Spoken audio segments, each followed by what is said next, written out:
The Sentinel is known to be reliable, fearless, disciplined, consistent, courageous, motivated, and skillful. So do what you feel passionate about. Take chances. All these qualities start from the mind. Your mind can be your worst enemy or your most powerful weapon. The world becomes your library to help you to become better at your craft. Is this the dagger? Learn how to achieve greatness and tap into the Sentinel mindset. Good morning, everybody. Hope you're doing well today. Special guest as always. We got Taylor McCubbin from the Chimera Firearm Group. Nice. You got it out there quick so you wouldn't forget how to pronounce it. See that? Slower. The amazing thing about this is that why I really wanted to have you on the show is, first of all, what you do is very intriguing, but also the timing is perfect because our agency just acquired their firearms agency license.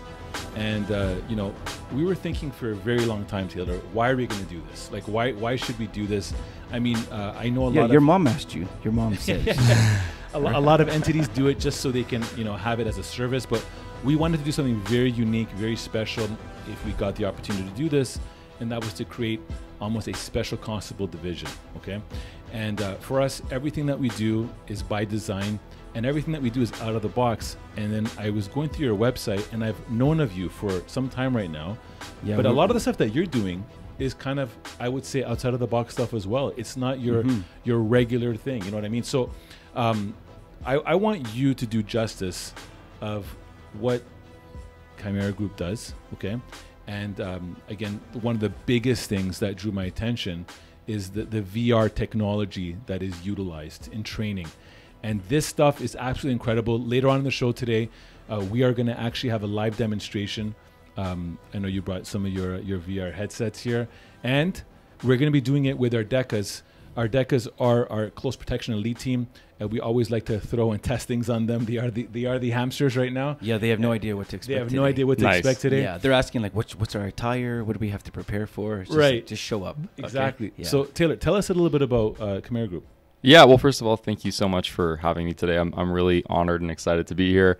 I've looked forward to connecting with you guys for a long time. Nice. And I'm a fan of the podcast, so this is really exciting for me. Thank you. And what Chimera really stands for is providing training and being accessible with training for those who need it, where they need it. So this all kind of started based on me seeing a lack of firearms training being accessible to police officers primarily.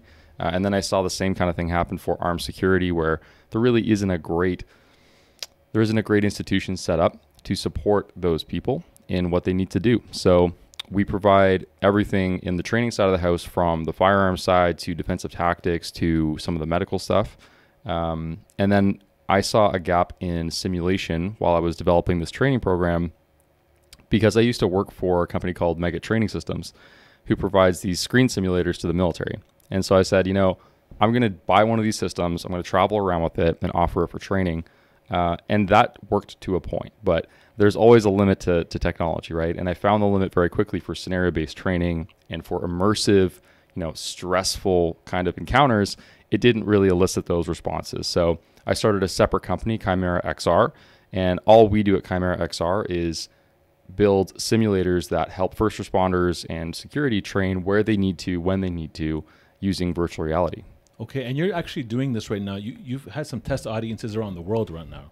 Tell us a little bit about this, because I believe, if I'm correct, in this New York and Australia.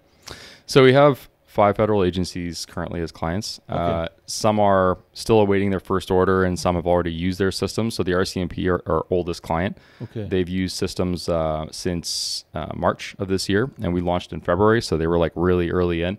And then we have some other clients in the States, like the U.S. Marshals, the Customs and Border Protection. There's a college, like a police college in the States, that uses our system. And the UK military is just about to start using our system. So we're exciting. Early stages. Yeah, we're early stages. We're really excited because this has been years in the making, right? We've been prototyping. Only this year did I feel that it was the right time to release the products. But I've been prototyping in various iterations since 2017. Now, what's your relationship with training? I mean, most people don't set up a training entity unless they value training. I mean, otherwise you're just a shrewd businessman. Okay, right? But like when you say, I always find it fascinating. For me, the word training is a very endearing word. It means a lot. I have some really good and bad memories associated with it, but it makes me better. Some people just have never really trained. So I'm just curious, why did you choose this path, and kind of what's your relationship with training? Yeah, for sure. So the military is where I come from. I've been in the reserves until just very recently, since 2006. And we train all the time in the military, and it's kind of the standard. Like if you're not on operation, you're training.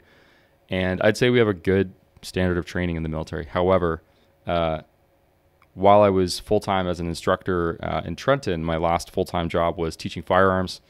I saw some gaps that existed, and it made me really want to dive deeper into why those gaps exist and what are the appropriate kind of ways to close those gaps. And so to me, training is always an opportunity to build someone to that next stage, but it really depends on what the context and intent of that training is. And I think sometimes that gets lost when, we're trying to train for a high stress scenario, but we don't really have a means to recreate that. Mm-hmm. So I designed Chimera as the firearms training company as like a logo and a kind of a symbology around the Chimera, around this three-headed beast on purpose. I was really struggling to find the right name and the right way to kind of like embody what I was thinking, which is that training is not just physical, it's not just mental, and it's not just emotional. It's some combination of the three at various times. I like that. And there's very few training programs that really attack each one. So the military, for example, we do a great job of, well, I can't speak on behalf of the military, of course, but the military in general, I believe, does a great job of physical training. So whether that's physical fitness, whether that's drill, whether that's people moving in the right places at the right time, we're very good at that.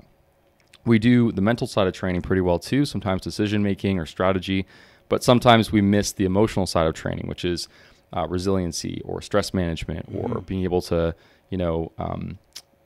lower our arousal and our stress during those kinds of high risk scenarios. Which is a huge market right now. I mean, any Olympic team, high-level sports team, you're seeing that there's these mental Miyagis, so to say, that are guiding, and because I think that's the real growth area, right? Yeah. And that's what I think training needs to become. Or when I see other instructors, when I go and take classes myself, I'm looking to see kind of where do they focus? Do they have their focus mostly in the physical realm? Or are we just doing drills for the sake of doing drills? Endless. In the firearms world, we go like endless up drills where you're just doing the same stuff. Right. And you're like, what's the context and intent of this? What is this leading towards? Adrenaline. Yeah. Right. Like what's to blow some steam. What are we trying to get out of it? Yes. And does it truly attack all three elements in some way? Or if it doesn't, then why? Right. So if there's an intent to that, right, we're only focusing on isolating on one thing, then great.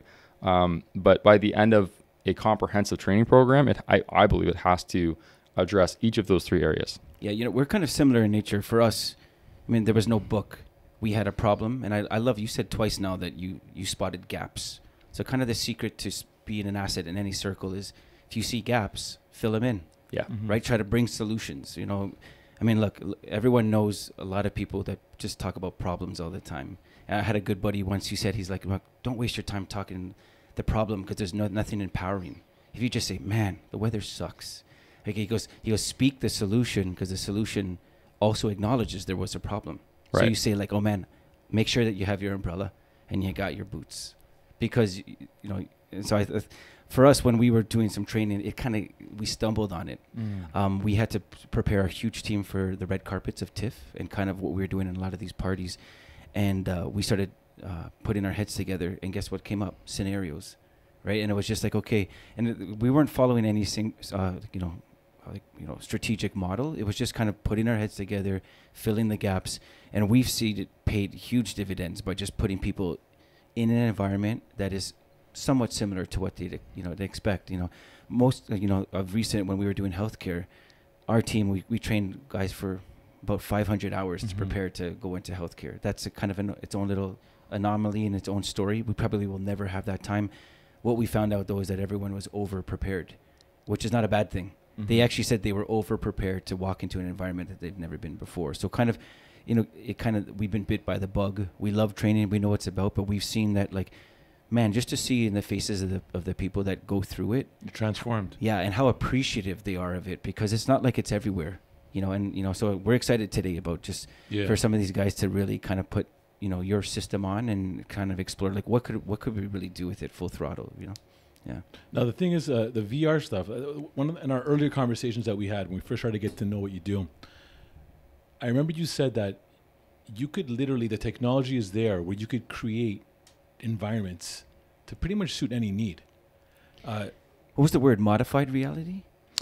So there's 3 kind of modalities. There's virtual reality, augmented reality, and mixed reality. Mixed. That's what it was. Yeah. Mixed. Yes. And they each have advantages to different kinds of training and to different intents. So depending on what your goals are, each can provide some really incredible benefits. Yeah. So we've typically in the past, when we do scenario-based training, if we don't use one of our people, we usually bring in actors, and we utilize them. We did a lot of that through the 500-hour training that Mike was talking about, but it seems like actors could be replaced right now through the VR world, because you could create simulations of like encounters of people maybe having mental health issues, dealing with a volatile situation, whatever. You can put all that in VR. Now, to the doubters, though, like, how real is it? How real is it? Come on, Taylor. Like, come on. Yeah. Right? Yeah. So you're never, like, in none of my videos or podcasts have I ever claimed that this is going to be enough to convince people of how real it is, just me telling them or seeing the video.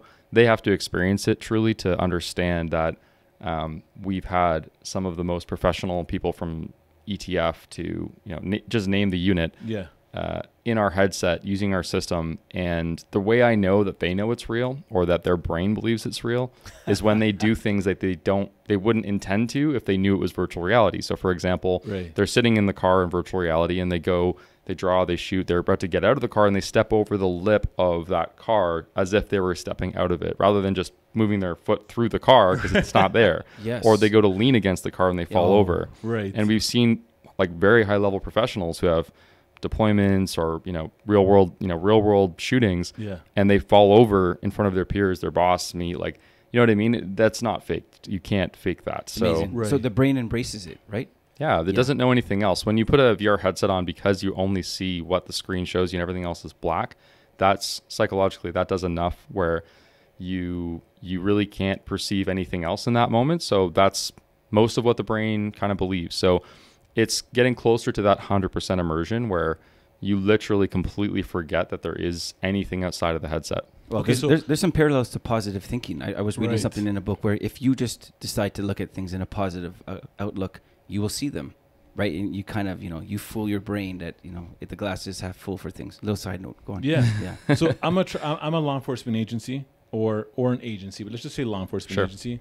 And a secret one. And I want to League of Shadows. I represent the League of Shadows. I want to utilize this service. Yeah. Okay. What does training like this embody and experience? I mean, if you can maybe break it in 2 sections, maybe, for example, simulation scenario based, and also could you do firearms training with VR? Yes, you can. So there's drills and scenarios, and they're 2 distinct things. A while ago, I thought they were kind of the same, but they're very distinct. So drills are designed to attack a skill and help someone build up that skill.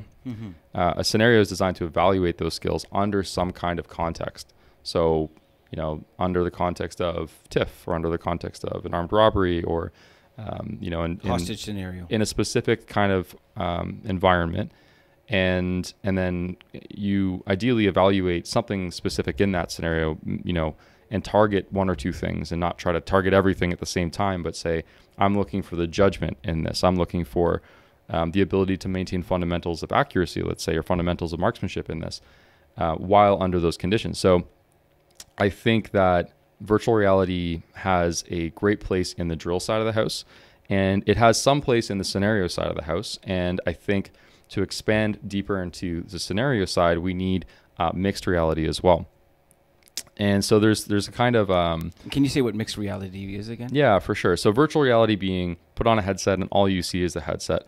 Mixed reality is you see your environment, the real world, and then an overlay of basically a hologram of whatever we want you to see in the simulation on top of the real world. So a good example would be, imagine you're sitting in an office in an open area like this one, you're sitting in the chair, and when you look in the headset, you see the office, but you also see that you're sitting in a car. But you can still see all your colleagues, you can see all the office, but you're sitting in a car. So you can overlay things in the environment, and that's augmented reality. It becomes mixed reality when we can start to interact with the environment. So I see. I can shoot through the car, and that has an effect on the windshield, even though it's still a simulation, and I can still see everything around the office, the people. Ooh. So now you can start to interact with actors, for example, while still having a much more immersive experience, because very, very often with scenario training, as someone who's run scenario training for our own purposes, is you see there is a scenarioism that happens, right, where the actor has to wear some kind of protection, and everyone knows it's canned to a degree, and the environment is kind of softened in some ways to make sure that it's safe. Like there has to be those levels of safety, right? Right. We've all wrestled with our siblings, and there's pillows everywhere. Yeah. And so there's got to be some detractor to the realism in order to increase the safety. So I think that's where simulation really plays a big role, right? Is when you want to increase the realism and maintain a high level of safety, simulation is the way to go. Okay. Interesting. Now, is the learning curve expedited for people to, because you learn from experience. The best thing about this type of system is you could do it over and over and over. Like, how many times are you going to have an active attacker scenario in real life? Hopefully never. Right. But in theory, you could train it 1,000 times in 1,000 days. Yeah. Okay? Now, does that really translate into real world hard skills to be able to, because there is an argument that like, oh man, that's just there. That's not the real world. Right. What would you say to that? Yeah, for sure. So I would say that don't take my word for it. Kind of back to the earlier question, our process is this. You, as an agency, as a group, we offer this product to law enforcement, military, security, or educational institutions. It's not available to individuals. And so the agency lets us know they want to try the system out. They want a demonstration. If we can do it in person, we do it in person. But one of our strengths is that because the system is so easy to use, and you guys saw me roll in with it, it's not a lot of equipment. Yeah, not at all. And what we do is we just mail it. I just ship it to the agency. We set up an hour-long conversation on Zoom where I explain how to use the basic features, and then they test it. And wow, without even you there as an operator. Right. Okay, that's a simplified system. That's pretty amazing. It's got to be easy to use. Right. Yeah. And so if you can't, and a quarter of agencies don't even need us to call them to tell them how it works. They just figured it out on their own, right? Because it is really easy to use. Okay. Do you have some type of online forum that they can all, in theory, if you had 1,000 sets out there, that they could all kind of come into your world one day? Like, yeah, so we're building, everyone talks about the metaverse right now, right? Yeah. We are building our own community for sure. Yeah. That's a good safe word. That's a good safe word. Yeah, an online community, a marketplace, if you will, of ideas. And I think that's one of the most exciting things about our project is that, there are other people doing virtual reality or simulation with firearms or with professionals in the armed community, but very little interaction seems to happen between different organizations when every organization has learned a lesson the hard way. Okay. Right? Exactly. Every organization has lost people. Very good point. Had, events that went wrong that turned into a debrief somewhere, some down the line.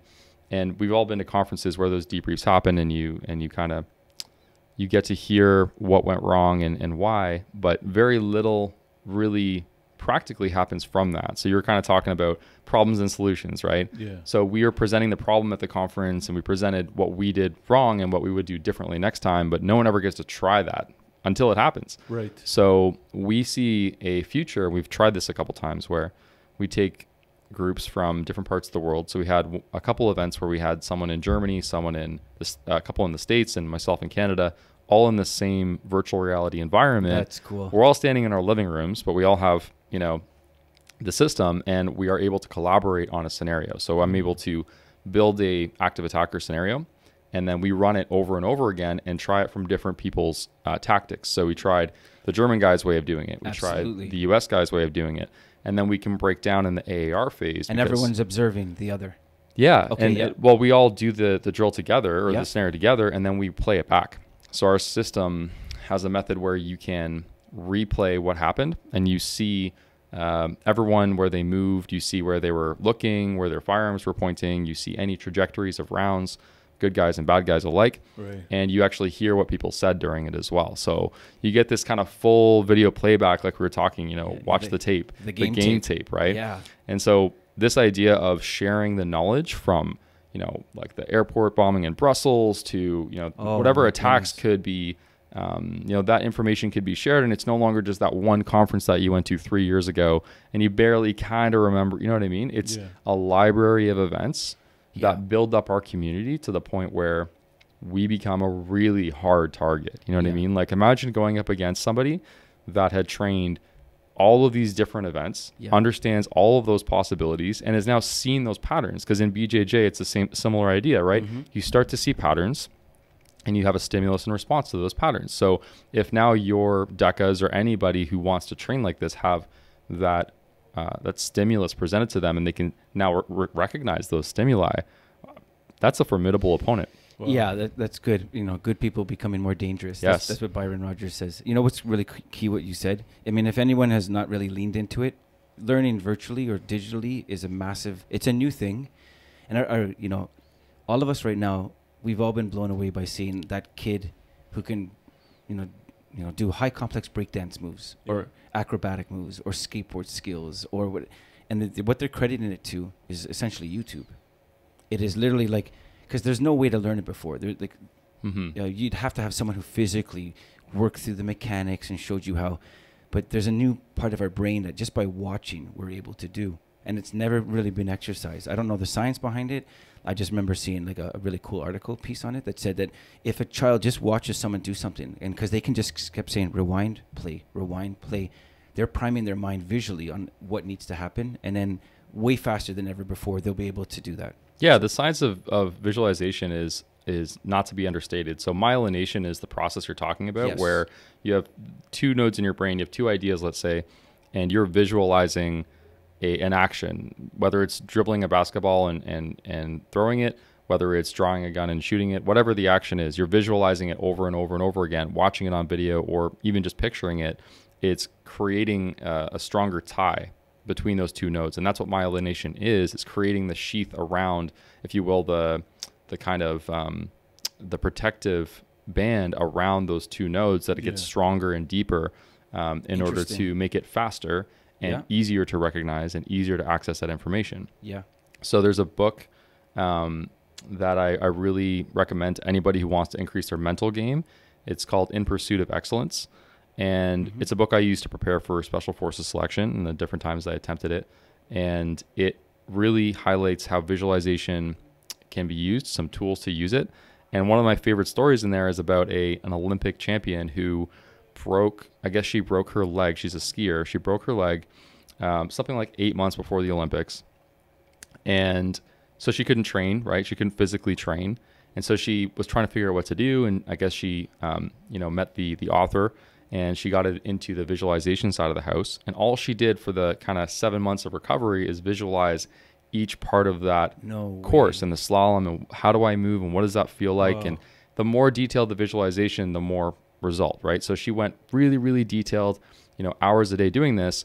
And she only healed up something like 3 or 4 weeks before the Olympics to the point where she could get on her skis again. She ends up winning gold.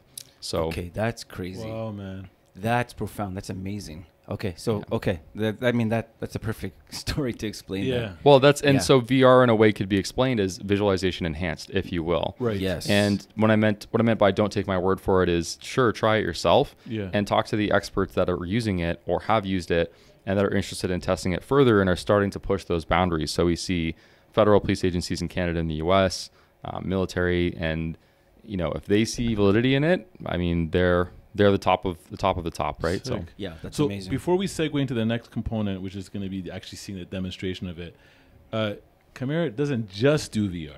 So we want to make sure that everyone knows that you guys actually do everything from teaching advanced gun safety, anyone that wants to get accredited and have their firearms license. Do you want to speak a little bit more about other services that you guys provide as well? Just to I appreciate that. Depth? Yeah, so there's two separate organizations, companies. One is the training company. So Chimera Firearms Training does provide everything from armed guard training to sport shooting to defensive tactics for law enforcement or scenarios and stuff like that for security. And then the other company, Chimera XR, is the one we're talking about with the VR system. And there's some interplay between them in terms of, we provide simulation systems to the training organization as well. But the training company has its own capabilities, and we rely on our military, law enforcement, security experts that, I've kind of gathered a small group of us over the years that are very passionate about training, very passionate about what does the student need. And so student-driven curriculum is a really big deal for us, right? It's not a matter of what I think is fun or great. It's a matter of what does the student need, and sure, there's a minimum standard for each of our classes, but that's a Gary V philosophy. The market will tell you what they want. Yeah, right? Just listen. Gary V. Love that guy. Amazing. Yeah, nice, man. So if you also have, I saw some videos on your website of some really cool simulation scenario based where it looks like people are doing drills and they're doing them in what is that called?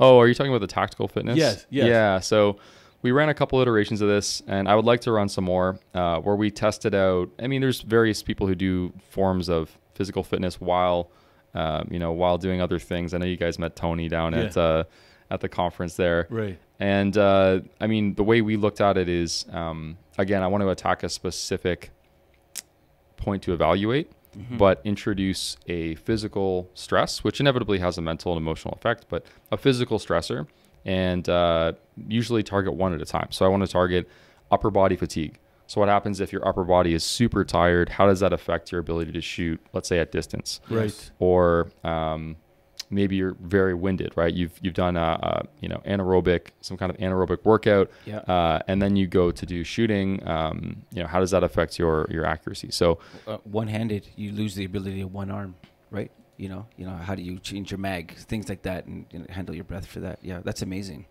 That's amazing. It really is. We actually, the reason why I find this so amazing is we did something very similar about a week and a half ago. We have a new position we created called Event Protection Specialist. And they're basically, we want this position to be the highest caliber, dealing in event-style environments, concert venues and all.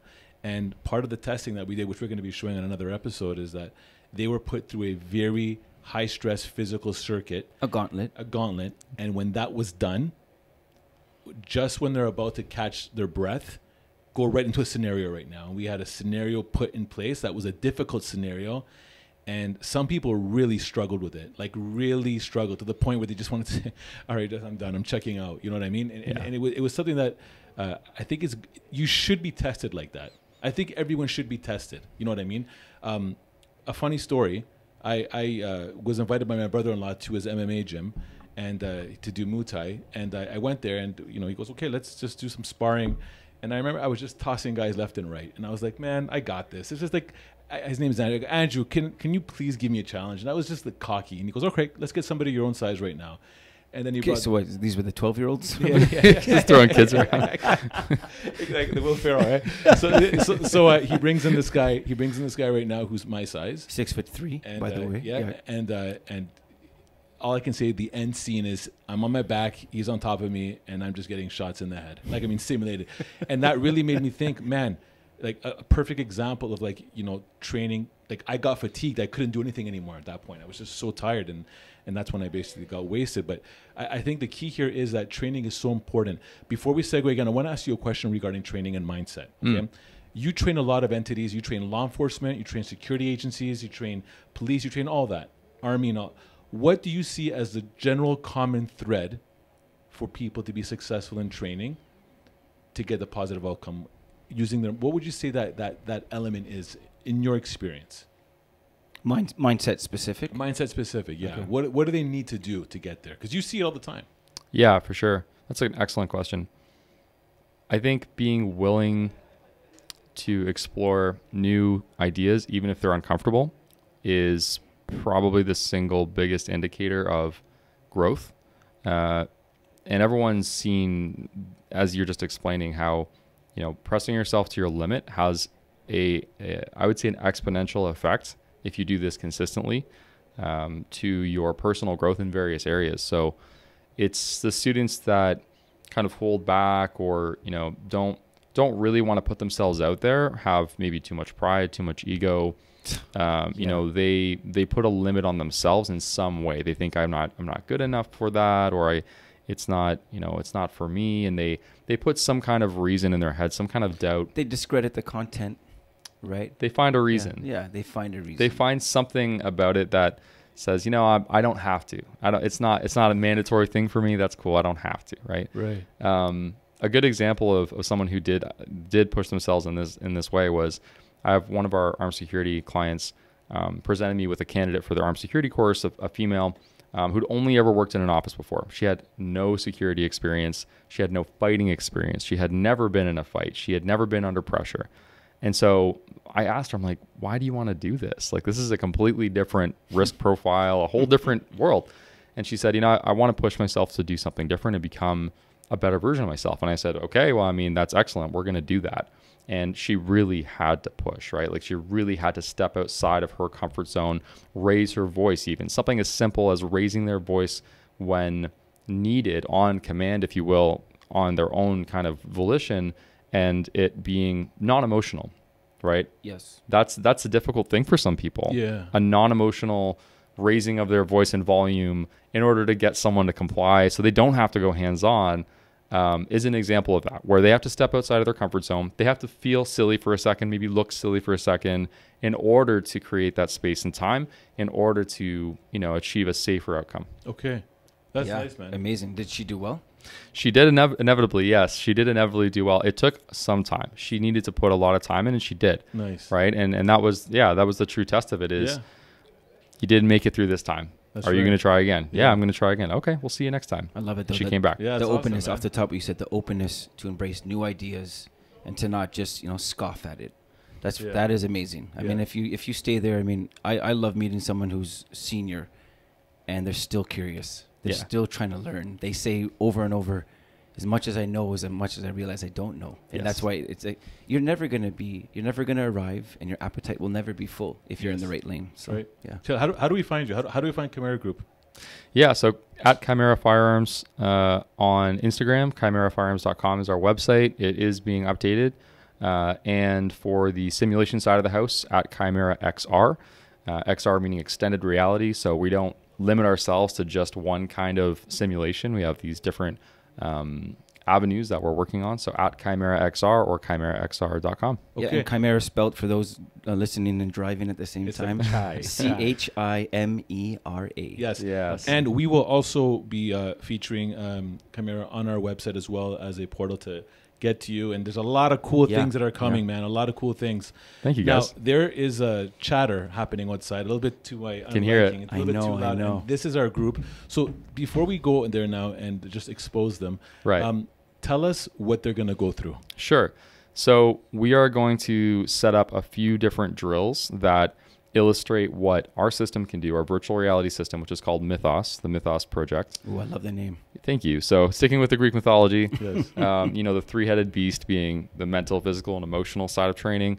The Project Mythos to me is, how do we take something that seems like magic and make it real, right? So I think there's a quote, I can't remember who said it, but technology at a certain point is, you can't differentiate it from magic. If it's at a certain stage, right, it seems like magic, right? That's Kanye. That's Kanye.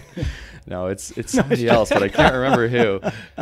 That's so awesome. They're going to experience hopefully something akin to not magic, but something akin to a virtual reality scenario involving maybe a vehicle, shooting in and around a vehicle, reacting to an active attacker scenario in a supermarket or a restaurant.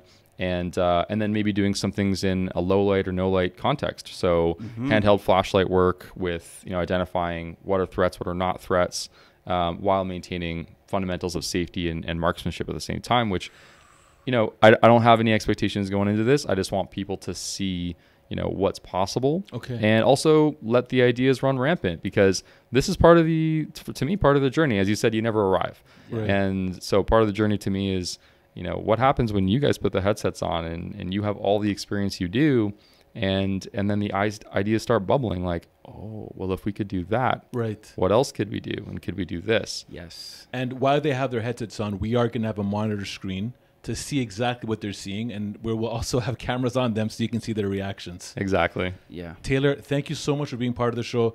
What I can tell you and everyone listening right now is you have not heard the last of Taylor. And what we're going to be looking at doing, we are obviously as an entity looking at pushing the bar. And I'm honestly thrilled to have met you. Yeah, this is exciting. Yeah, you're a solid guy, man. I love what you do. I love what you stand for. I love your thinking and its training philosophies. And yeah, man, thank you so much for coming down today. Thank you so much for having me, guys. We're so excited. All right, let's do it. Thank you. All right, let's go. head out. Let's do it. This podcast is brought to you by Executive Protection Lifestyle Canada. Make sure to drop by next week and don't forget to subscribe.